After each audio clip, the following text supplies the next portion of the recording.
Почитувани представници меѓу умите. Изминатите 5 години Македонија стана чудна држава. Груевски ДПМН измислија нов изум досега невиден во политиката. Се изназгледавме се и се, што од креирање на лажни жртви на транзицијата до режирани контрапротести пред нашето седиште. Последниве денови, како се приближува денот на изборите, гледаме дека типичната црна и валкана кампања на ДПМН станува се повулгарна и повалкана. Типичен синдром на режим во заминување. Не се. Паниката и очеот од неминовниот изборен пораз на 5 јуни очигледно ги тера Груевски фамилијата да прават нови и се поголеми грешки. Вакво подценување на собствениот народ и поигрување со човечките судбини не сме виделе досега. Ајде што трошат милиони евра на народни пари за нивните билборди, огласи и реклами, сега Груевски им се подсмева на вистинските стечајци кои се директна последица на неговото министерување во периодот 1998-2002.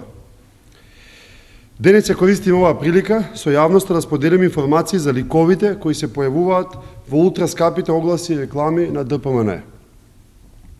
Стојан Стојанов, поранешен стечаец, а сега послуш на Груевски и ДПМН. Еве зошто одработува во нивната кампања. Неговата сопруга неодамна, експресно, за само 2 дена, е вработена во Штипската библиотека Гоце Делчев. Русе Јовановски, освен што се расфрла со клетви, заборава да каже дека во 2009 година е вработен во ЈП Македонски железници. Инфраструктура. Истото лице е познато како еден од насилниците кои ги тепаа студентите на плоштадот во Скопје. Драган Богдановски се обидува преку платени огласи и спотови на ДПМН да го ослободи својот шеф Груевски од одговорност за криминалот на Смиленски. Нападите ги упатува на погрешна адреса. За неговата судбина е одговорен Груевски, кој шуруваше со Смиленски и неговата експорт-импорт банка.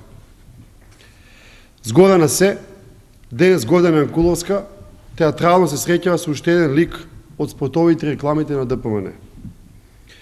Јованче Ацевски е исто така еден од насилниците кои се пресметуваше со студентите на плоштадот во Скопје.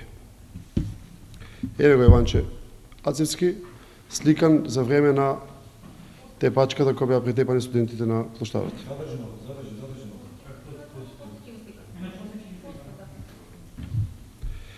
И каква иронија, наместо Министерството за внатрешни работи да го санкционира Јованче Ацевски, таа го искористува и злоупотреба во својата кампања. Ова е вистинското лице на Груевски и неговите платени глумци. Лаги, манипулации, навреди и подценување на граѓаните. Камо среќа и вистинските стечаци да беа згрижени како ликовите од огласите на спотовите на Груевски. Почитувани граѓани, ќе издржиме уште 10 дена.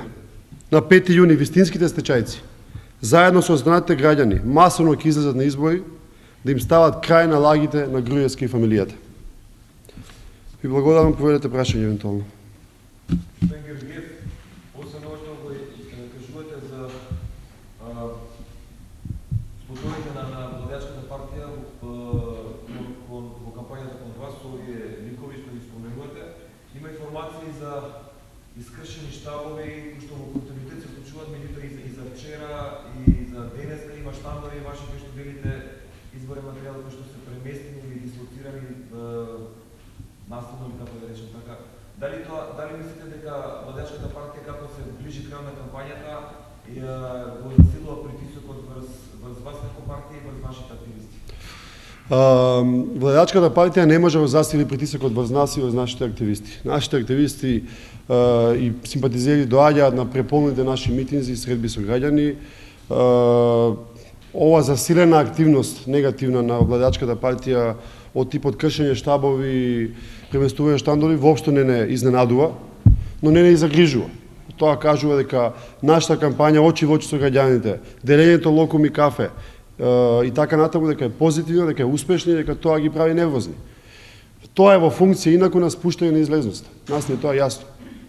Дека целата оваа кампања е во функција на спуштање на излезност. И ние немаме грижа околу тоа, бидејќи мислиме дека има голема излезност, бидејќи граѓаните се навистина разочарани од оваа власт. Очигледно дека овие лица се злоупотребени во кампањата на ВМРО-ДПМН. Меѓутоа, дали е во ред нивото на комуникација и на политичка култура лидер на една партија како да се обрекне пред граѓаните?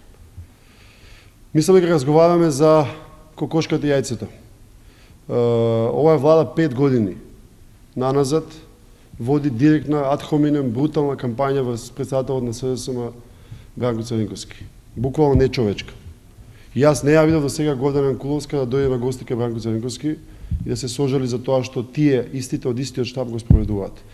Така да мислам дека толку се изместени реперите во Македонија да треба да видиме кој е авторот и кој ја произведува оваа негативна енергија во општеството. Благодарам.